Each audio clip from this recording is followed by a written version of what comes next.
दोस्तों स्वागत है आप लोगों का हमारे YouTube चैनल महान सर में। और दोस्तों हम लेके आए हैं इतिहास सामान्य ज्ञान के क्वेश्चन, और ये मेरी जो क्लास है डेली चलती है। और इसको देखना ना भूलें, और इसको देखने के लिए हमारे चैनल को सब्सक्राइब कर लें और बेल आइकन को भी प्रेस कर लें ताकि वीडियो की नोटिफिकेशन आप लोगों को मिलती रहे। तो शुरू करते हैं। आज का जो पहला क्वेश्चन है वो क्या है दोस्तों कि मांडा क्या है। मांडा किस नदी के किनारे स्थित था? तो बताना है आप लोगों को ये जो मांडा था ये किस नदी के किनारे स्थित था। तो मांडा जो था ये ना तो सतलज के किनारे था, ना ही रावी के किनारे था, और ना ही आपका ये सिंधु के किनारे था। ये जो आपका था ये आपका चिनाब नदी के किनारे था। और ये कहाँ पे था? जैसे कि ये आपका क्या हो गया, ये आपकी हड़प्पा जो सभ्यता है उसके स्थल हैं। जैसे कि आपका यहाँ पे नॉर्थ है, यहाँ पे आपका पश्चिम है, यहाँ पे पूर्व है, यहाँ पे आपका क्या है साउथ का है। तो यहाँ पे जो एक स्थल था जम्मू कश्मीर में मांडा, वो आपका क्या था चिनाब नदी के किनारे स्थित था। तो इसका जो सही ऑप्शन है दोस्तों वो क्या है आपका ऑप्शन डी बिल्कुल सही जवाब है। अब बढ़ते हैं नेक्स्ट क्वेश्चन की तरफ। और नेक्स्ट क्वेश्चन क्या है दोस्तों, कपिल मुनि द्वारा प्रतिपादित दार्शनिक प्रणाली है। जो कपिल मुनि है, जैसे कि बहुत से दार्शनिक हुए हैं, उन्होंने अपना एक एक दर्शन भी दिया है। जैसे कि कपिल मुनि है, इन्होंने आपका सांख्य दर्शन दिया है। जैमिनी हुए हैं, उन्होंने आपका उत्तर मीमांसा और पूर्व मीमांसा दिया है। गौतम ऋषि ने आपका न्याय दर्शन दिया है। तो इसका जो सही ऑप्शन है दोस्तों वो क्या है ऑप्शन ए बिल्कुल सही जवाब है। तो बढ़ते हैं नेक्स्ट क्वेश्चन की तरफ। और नेक्स्ट क्वेश्चन बड़ा ही इंपॉर्टेंट है। क्या है? उपनिषद काल के राजा अश्वपति शासक थे, बताइए वो कहाँ के थे? पांचाल के थे, विदेह के थे, काशी के थे, या कैकेयी के थे?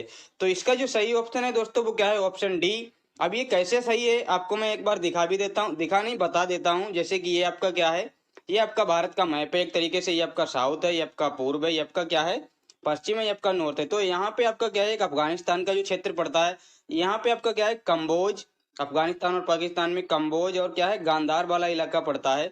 तो ये जो गांधार वाला इलाका होता है ना, यहाँ पे गांधार, तो वहां पे एक क्या होता है एक क्षेत्र होता है केकई नाम का। तो वहां पे ये राष्ट्रपति होते हैं।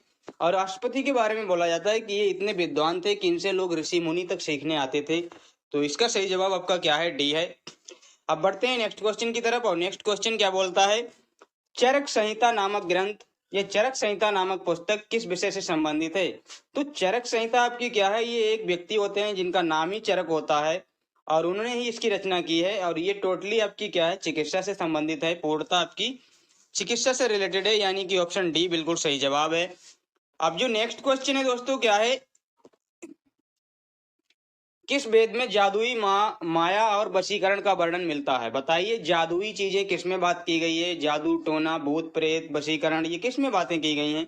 यजुर्वेद में बिल्कुल भी नहीं, ना तो यजुर्वेद है इसका ना ही आपका सामवेद, ना ही ऋग्वेद। इसका जो सही आंसर है वो आपका अथर्ववेद है, यानी कि ऑप्शन बी बिल्कुल सही जवाब है। अब बढ़ते हैं दोस्तों नेक्स्ट क्वेश्चन की। ऋग्वेद का कौन सा मंडल पूर्णतः सोम को समर्पित है? बताना है। जो ऋग्वेद में मंडल दिए हैं उसमें 7-10 मंडल दिए हैं, तो उसमें से आपके क्या है अलग अलग मंडल अलग अलग चीज के लिए क्या है प्रेरित है या कि समर्पित है।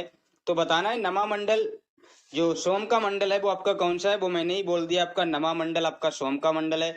7वां जो मंडल है इसमें दशरथ युद्ध का वर्णन मिलता है। और जो आपका 10वां मंडल है इसमें आपकी जो वर्ण व्यवस्था है वो देखने को मिलती है।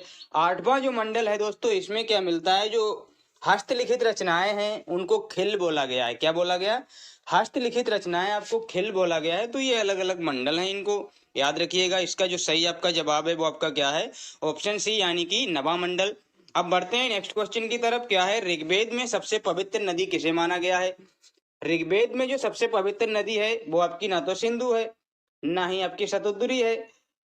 इसकी जो सही आपकी है और जो पवित्र नदी है वो आपकी क्या है सरस्वती। इसको क्या बोला गया है नदी तमा भी बोला गया। क्या बोला है? नदी तमा इसको बोला गया है, नदियों की माता इसको बोला गया है। तो और इसका जो जिक्र है ये 55 बार आपका मिलता है ऋग्वेद में, तो इसको ना भूलें। इसका सही जवाब आपका क्या है ऑप्शन सी बिल्कुल सही जवाब है इसका। तो बढ़ते हैं नेक्स्ट क्वेश्चन की तरफ। और नेक्स्ट क्वेश्चन क्या है दोस्तों, वह स्रोत जिसमें पाटलिपुत्र के प्रशासन का वर्णन उपलब्ध है वह है? बताइए जिसमें पाटलिपुत्र का जिक्र मिलता है, पाटलिपुत्र का वर्णन पूरा का पूरा दिया है, क्या वो दिव्य बदान है? नहीं है। अशोक के शिलालेख हैं? बिल्कुल भी नहीं है। वो जो है वो आपका क्या है इंडिका है। इंडिका में आपके पाटलिपुत्र का जो प्रशासन है वो पूरी तरह से वर्णित है। और ये इंडिका जो है इसकी रचना किसने की है? इसकी जो रचना की है वो मेगास्थनीज ने की है। किसने की है? मेगास्थनीज, जो कि आपका चंद्रगुप्त मौर्य के दरबार में आया था। और इसे किसने भेजा था? सेल्यूकस निकेटर ने भेजा था। तो याद रखिएगा इतनी बातें।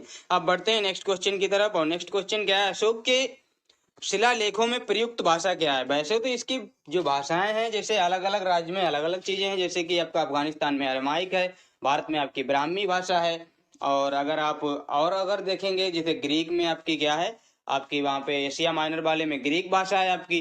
तो अलग अलग जगह पे इसकी अलग अलग भाषा है, लेकिन भारत में क्या है, जो अशोक के शिलालेख मिलते हैं वो आपके प्राकृत भाषा में मिलते हैं, क्योंकि ब्राह्मी लिपि में मिलते हैं, और ये ब्राह्मी लिपि प्राकृत भाषा से ही प्रेरित है। तो उसमें आपके क्या है, उस समय क्योंकि जैन धर्म और बौद्ध धर्म का उस समय क्या हो रहा होता है, वर्चस्व हो रहा है, और उस समय यही भाषाएं आपकी चल रही हैं, पाली भाषा और प्राकृत भाषा।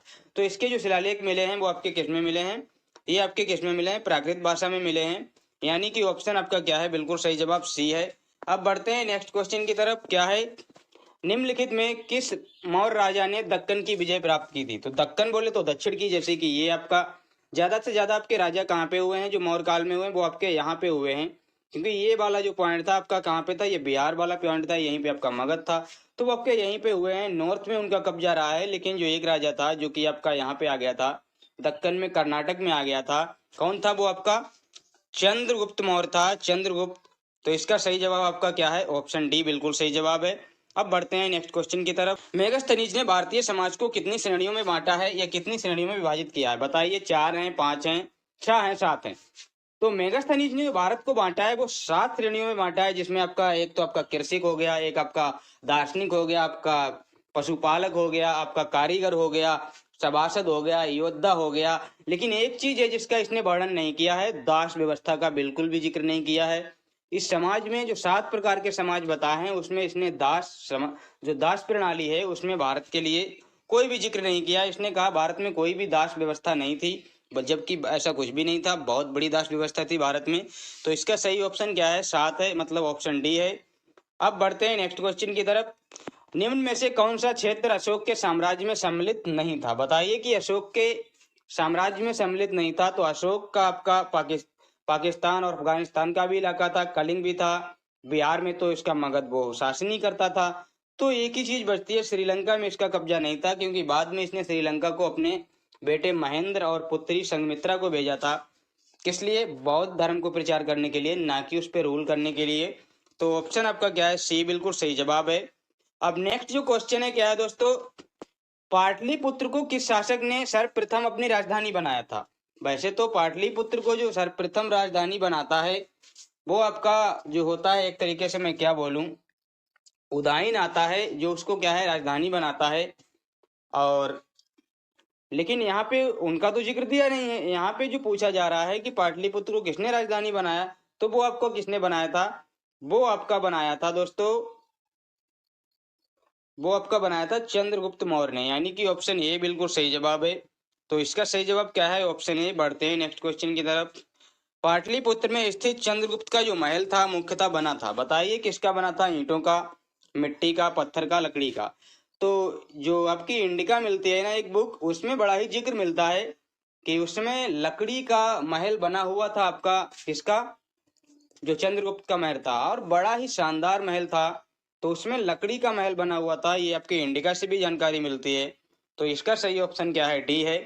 अब जो नेक्स्ट और लास्ट क्वेश्चन है दोस्तों हमारा, क्या है, 540 नंबर का, जिसके ग्रंथ में चंद्रगुप्त मौर्य का विशिष्ट रूप से वर्णन हुआ है वह है, बताइए। चंद्रगुप्त मौर्य का जो वर्णन मिलता है सबसे ज्यादा, वो एक तो इंडिका में मिलता है, और एक और ग्रंथ है जो यहाँ पे दिया हुआ है, क्योंकि इंडिका तो यहाँ पे है ही नहीं। अब ये शूद्रक फूद्रक यशघोष यहाँ पे तो नहीं थे, तो इसमें क्या है, विशाखा दत्त जो है ये मौर्यकालीन जानकारी देता है। विशाखा दत्त जो है ये मौर्यकालीन के बारे में बहुत सी जानकारी देते हैं। और इनकी जो पुस्तक होती है विशाखा दत्त की, वो कौन सी होती है, मुद्रा राक्षस। आपने सुना होगा एक पुस्तक का नाम मुद्रा राक्षस, जो कि विशाखा दत्त की है।